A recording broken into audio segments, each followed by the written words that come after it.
Welcome to the Three Martini Lunch. Grab a stool next to Greg Columbus of Radio America and Jim Garrity of National Review. Three Martinis coming up. Really glad you're with us for the Tuesday edition of the Three Martini Lunch. Not intentional, all crazy again. It just is working out that way. And Jim, I have a feeling this might be the way it is on a fairly frequent basis going forward. We are sponsored by Theragun. Much more on them a little bit later. Today is the final full day of the Trump administration. We'll probably get a rather large list of pardons and commutations as the main thing we see in the last 24 hours or so of this administration.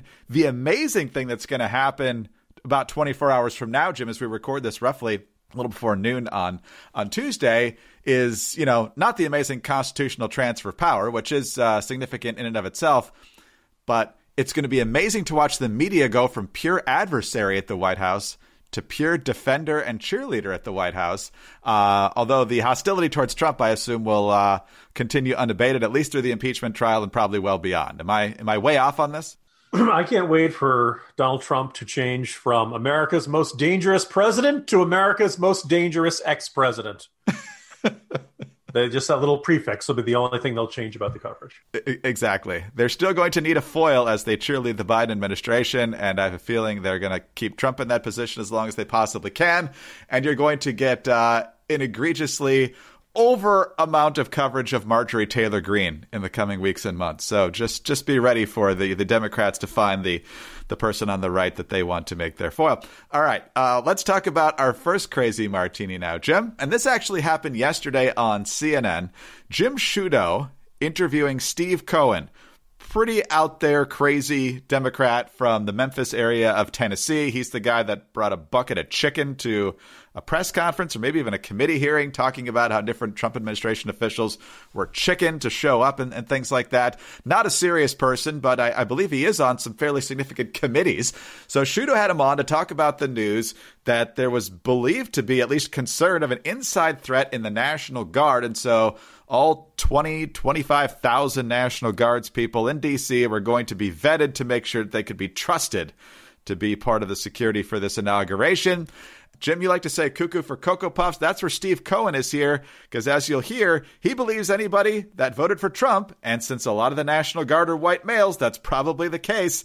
Well, maybe you really can't trust them. And even when Jim Sciutto tries to correct him, he's having none of it. Here's an extended clip. It was certainly raised this morning. I was reading about this on my Twitter account, I guess, and people were reminding people of Anwar Sadat and Indira Gandhi, who were killed by their own people. I was thinking the Guard is 90-some-odd%, I believe, male. Only about 20% of white males voted for Biden. You got to figure that in the Guard, which is predominantly more conservative, and I see that on my social media, and we know it, they're probably not more than 25% of the people that are there protecting us who voted for Biden. The other 75% are in the class that would be the large class of folks who might want to do something. And there were military people and police who took oaths to defend the Constitution and to protect and defend who didn't do it, who were in the insurrection. So it does concern me, but the vetting at the last minute. But, I mean, that's far to have voted for Trump does not make you an insider threat. I mean, that's far different from being a threat of violence inside whether the National Guard or law enforcement. I'm curious, is there anything you've seen to substantiate just how broad this insider threat may be, if it exists? Absolutely not, Jim. But, you draw a circle first, and the first circle is people who were for Trump and not for Biden, as far as people who would be within the zone of folks who you'd be suspect of. So, Jim, you just can't help some people. Sciutto tried saying, just because you voted for Trump doesn't mean you're a threat to the inauguration.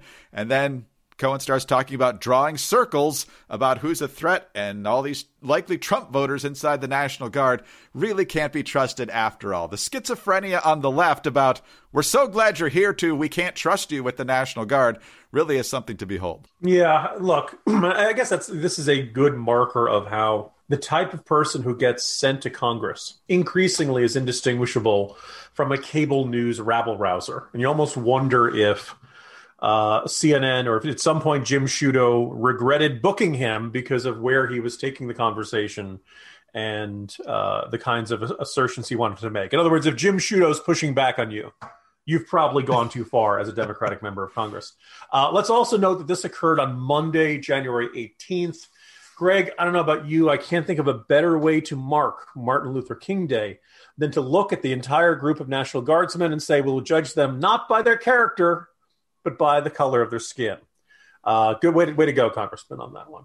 The only other thing I'll note to this is that apparently just as we started taping, ABC News and a couple others are saying that 2 National Guardsmen have been removed from the inauguration security mission after vetting found they had ties to far-right fringe groups, as according to a U.S. official telling to ABC News no further details beyond that. Now, the lesson we should take from this is not, I guess Steve Cohen had a point. I guess white males are inherently dangerous. No, this is the FBI doing their vetting. It was based upon those ties to far-right fringe groups, and we don't know which ones. We don't know anything specific about it. There's no word that these 2 members of the National Guard tried anything or were up to something. Just means they did the vetting, found this, and said, nope, this is not somebody we want on this duty. Obviously concerned enough for their superior officers. But again, if you have some sort of crime you need to solve, don't hire Steve Cohen to solve it. Because his first step is, okay, well, we can draw a lot of conclusions about what people believe based on the color of their skin and their gender.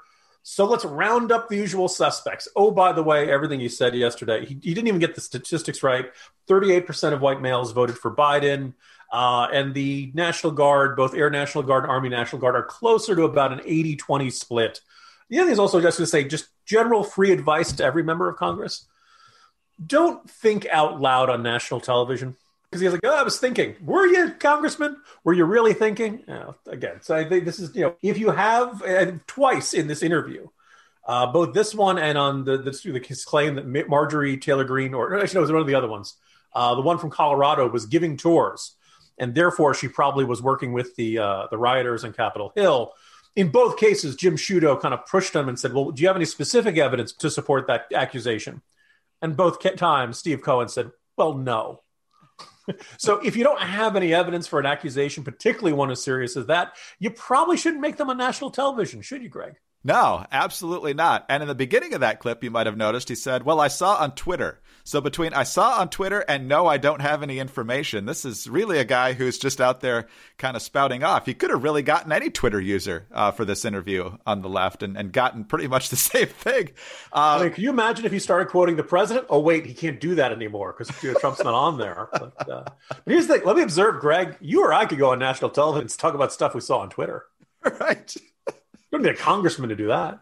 No, anybody can do that. But here's the thing about the media, and I don't want to miss the fact that Sciutto did try to push back. You might say he could have pushed back a little harder, but he did at least check Cohen on that. But do you notice how folks who are kind of considered on the fringe of the right, like Marjorie Taylor Greene, are treated by the media, and you could argue certainly that they should be. But then on the far left, whether it's Cohen or the Squad, particularly the Squad, they're not considered as kooky fringe. They're the future of the party, and they have to be listened to. They're the vanguard of the new generation with how things are really going to change. So when you look at the the wings of the party, they don't exactly get the same type of coverage. Yeah, if I recall correctly, President Obama did a press conference back in, I'm going to say 2012 or so. It was right after the Todd Aiken, woman's body can shut that right down, comment. But the first question to Obama was, do his comments demonstrate that the Republican Party has a problem with women or something like that? It was the ultimate lobbed softball there. And Todd Aiken, who most people probably never heard of before he made that comment, was instantly transformed into the face of the Republican Party. Steve Cohen is not that enormously well known as a member of Congress, and there's an argument to say that he really shouldn't be, that if he's as dumb as you and I are saying, the country is not well served by putting him front and center. But the intriguing thing is that nobody says that, well, once Steve Cohen goes on national television and has this perpetual series of brain farts, no one creates saturation coverage President Biden, Steve Cohen said this. Does this demonstrate that the Democratic Party has a paranoia problem or something like that? No one does that because they're Democratic fringe. When a Republican fringe member says or does something crazy, well, then that's representative of something deep-rooted and problematic at the core of Republican Party thinking. It is emblematic. It is symbolic of a much larger problem. When a Democrat goes out and does something stupid, it's just something that happened. There's nothing to be learned from Elliot Spitzer or Anthony Weiner or fill in the blank, Al Franken. Any other Democrat who makes a serious mistake doesn't represent anything. It's just a thing that happened with no broader lessons or morals to be taken from it.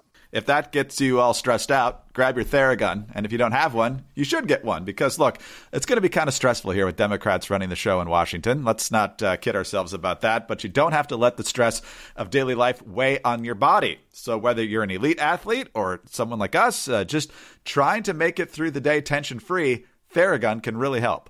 By the way, we should emphasize, if you're stressed, pick up your Theragun. Theragun is the handheld percussive therapy device that releases your deepest muscle tension using a scientifically calibrated combo of depth, speed, and power. And it is as quiet as an electric toothbrush. The Gen 4 Theragun doesn't just feel good. It gets to the source of the pain by releasing tension. Using Theragun's signature percussive therapy, which goes 60% deeper than vibration alone.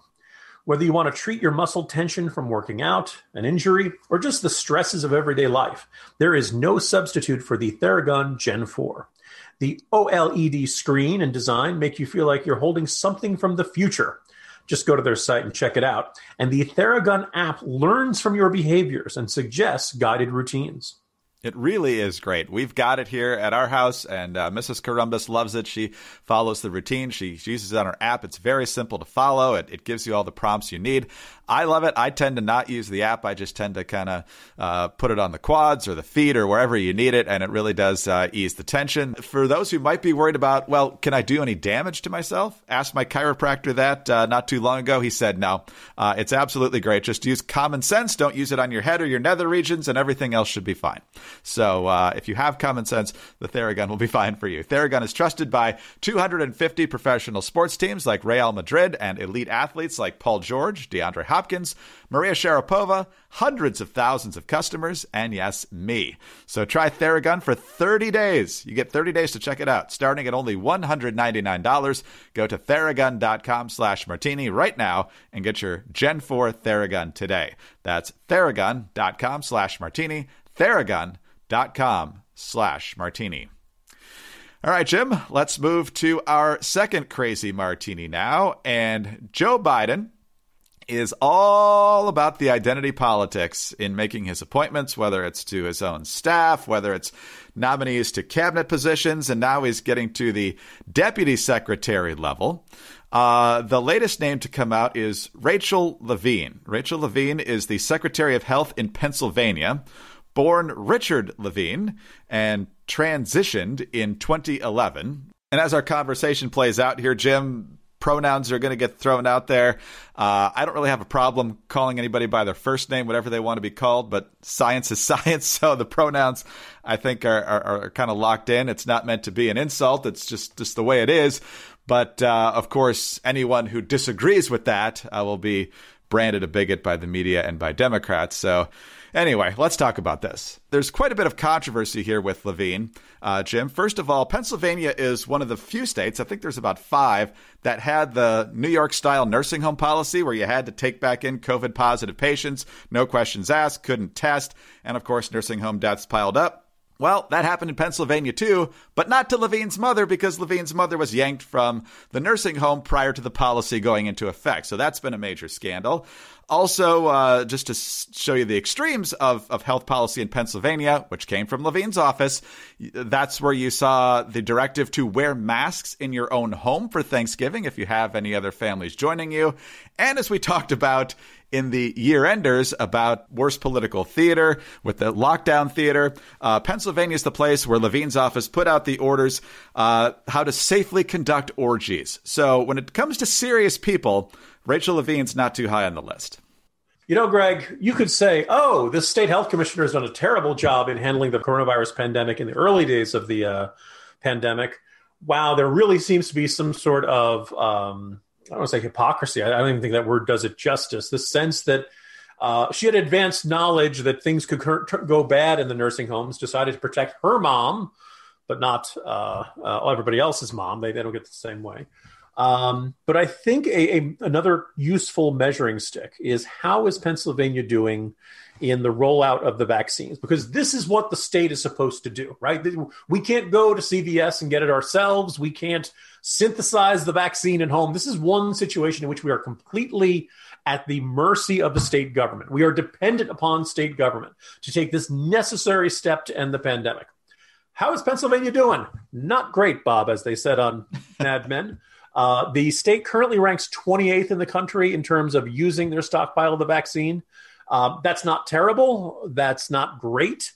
It's better than some. I think what has me particularly wary of the state's performance, which again, the buck stops with Levine, is efforts to get my in-laws vaccinated. They're up there in years. I'd like to get them vaccinated. They're in okay health, but you want to take care of your loved ones.